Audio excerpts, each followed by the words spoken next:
Assalamu alaikum wa rahmatullahi wa barakatuh, chers frères et sœurs fi Allah. Bienvenue dans cette nouvelle vidéo qui, je l'espère, va nourrir vos esprits et vos cœurs.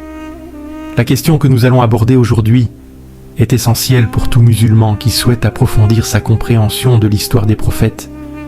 Isa, alayhi salam, Jésus, était-il juif? C'est une question qui peut sembler simple à première vue, mais qui mérite d'être examiné avec attention et nuance. Avant de vous donner la réponse, je vous invite à un voyage à travers le Coran et la Sunna, afin de mieux connaître Isa, alayhi salam, et son message. Allah subhanahu wa ta'ala, dans sa grande miséricorde, nous a révélé le Coran comme guide et lumière. Et dans le Saint-Coran, il nous parle de Isa, alayhi salam, en ces termes. Et Allah lui enseignera l'écriture, la sagesse, la Torah et l'évangile, et il sera le messager aux enfants d'Israël, et leur dira: en vérité, je viens à vous avec un signe de la part de votre Seigneur. Pour vous, je forme de la glaise comme la figure d'un oiseau, puis je souffle dedans, et par la permission d'Allah, cela devient un oiseau. Et je guéris l'aveugle-né et le lépreux, et je ressuscite les morts, par la permission d'Allah. Et je vous apprends ce que vous mangez et ce que vous amassez dans vos maisons. Voilà bien là un signe pour vous, si vous êtes croyants. Et je confirme ce qu'il y a dans la Torah révélée avant moi. Et je vous rends licite une partie de ce qui était interdit. Et j'ai certes apporté un signe de votre Seigneur. Craignez Allah donc, et obéissez-moi. Sourate Al-Imran, versets 48 à 50. Subhanallah, ces versets sont riches d'enseignements, n'est-ce pas? Allah subhanahu wa ta'ala nous apprend que Isa, alayhi salam, a reçu la Torah et l'Évangile. Il a confirmé la Torah, le livre révélé à Moussa, alayhi salam. Et Isa, alayhi salam, était donc bien envoyé aux enfants d'Israël. Il partageait leur langue et leurs coutumes. Mais attention, mes chers frères et sœurs, il ne faut pas confondre origine et religion. Le fait d'être né parmi les enfants d'Israël ne fait pas automatiquement de Isa, alayhi salam, un juif, au sens religieux du terme. N'oublions jamais que la religion de tous les prophètes, de Adam à Muhammad, sallallahu alayhi wa sallam, est l'islam, la soumission à la volonté d'Allah, l'unique. Allah subhanahu wa ta'ala le proclame dans la sourate Al-Imran, verset 19. Certes, la religion auprès d'Allah, c'est l'islam. Et il nous met en garde dans la sourate Al-Imran, verset 85. Et quiconque désire une religion autre que l'islam ne sera point agréé, et il sera dans l'au-delà parmi les perdants. Ceci est un rappel crucial, mes frères et sœurs. Tous les prophètes, y compris Isa, alayhi salam, ont appelé à l'islam, à l'adoration exclusive d'Allah. Alors Isa, alayhi salam, était-il juif? Ne quittez pas cette vidéo, la réponse arrive bientôt. Mais avant cela, nous allons explorer plus en profondeur la vie et le message de Isa, alayhi salam. Nous avons vu que Isa, alayhi salam, a été envoyé aux enfants d'Israël. Mais cela signifie-t-il qu'il adhérait à la religion juive, telle qu'elle était pratiquée à son époque? Pour répondre à cette question, il est important de comprendre que le terme juif peut avoir plusieurs significations. Il peut désigner une appartenance ethnique, c'est-à-dire le fait d'être descendant de Yaqub, alayhi salam, Jacob. Il peut aussi désigner une appartenance religieuse, c'est-à-dire le fait de suivre la loi de la Torah, telle qu'elle a été révélée à Moussa, alayhi salam. Or, Isa, alayhi salam, a apporté un nouveau message, l'Évangile, qui confirmait certains aspects de la Torah, mais en modifiait d'autres. Comme Allah subhanahu wa ta'ala nous le dit dans la sourate Al-Ma'idah, verset 46. Et nous avons fait suivre sur leurs traces Jésus, fils de Marie, confirmant ce qui, de la Torah, était antérieur à lui.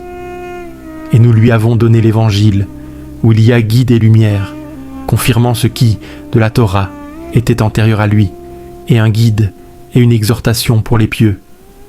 Isa, alayhi salam, a donc apporté des changements à la loi, ce qui montre qu'il ne se considérait pas comme un simple suiveur de la Torah. Il a par exemple permis certaines choses qui étaient interdites dans la Torah, comme le montre le verset 50 de la sourate Al-Imran que nous avons lu précédemment. Et pour vous rendre licite une partie de ce qui vous était interdit.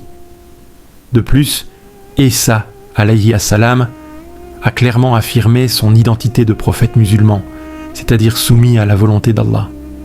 Il a appelé les gens à adorer Allah seul et à rejeter toute forme d'association.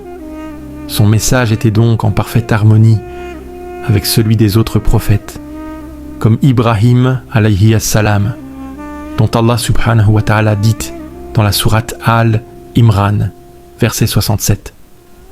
Abraham n'était ni juif ni chrétien. Il était entièrement soumis à Allah, Hanif, et il n'était point du nombre des associateurs. Isa, alayhi salam, a suivi les traces des prophètes avant lui, appelant à l'unicité d'Allah et à la soumission à sa volonté. Alors peut-on vraiment le qualifier de juif au sens religieux du terme ? La réponse se précise, mais ne tirons pas de conclusions hâtives. Mes chers frères et sœurs, après ce voyage à travers le Coran et la Sunna, nous avons rassemblé de nombreux éléments pour répondre à la question. Isa, alayhi salam, était-il juif ? Nous avons vu qu'il était descendant des enfants d'Israël, qu'il a reçu la Torah et l'Évangile, et qu'il a confirmé la Torah tout en apportant des modifications à la loi.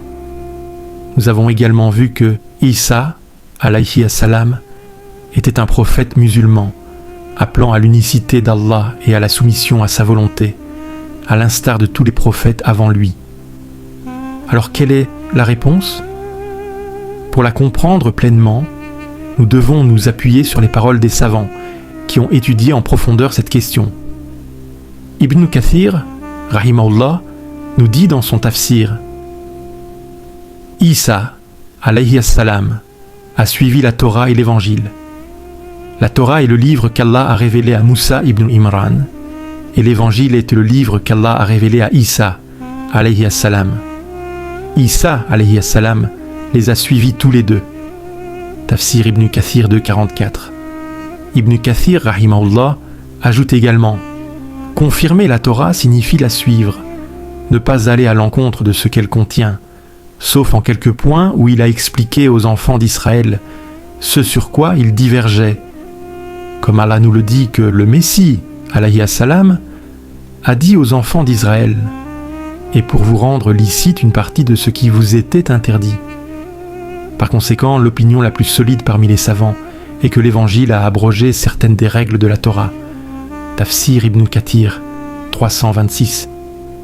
Ces paroles de Ibn Kathir, rahimahullah, nous éclairent sur la position de Isa, alayhi salam, par rapport à la Torah.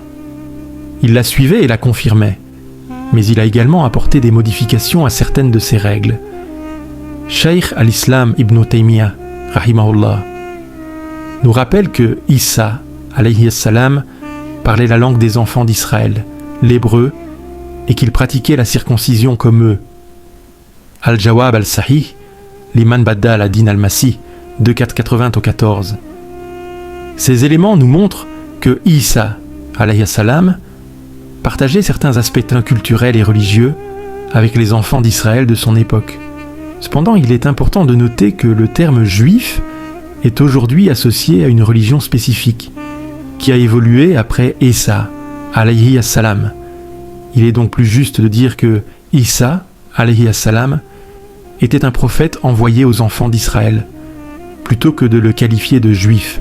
Il était musulman, soumis à la volonté d'Allah, et il a apporté un message de paix et de guidance à son peuple. En conclusion, mes chers frères et sœurs, la question de l'identité de Isa, alayhi salam, est complexe et mérite d'être étudiée avec attention. Le Coran et la Sunna, ainsi que les paroles des savants, nous aident à mieux comprendre sa place dans l'histoire des prophètes. N'oublions jamais que Isa, alayhi salam, était un prophète musulman, envoyé par Allah pour guider l'humanité. Qu'Allah nous accorde sa miséricorde et nous guide sur le droit chemin.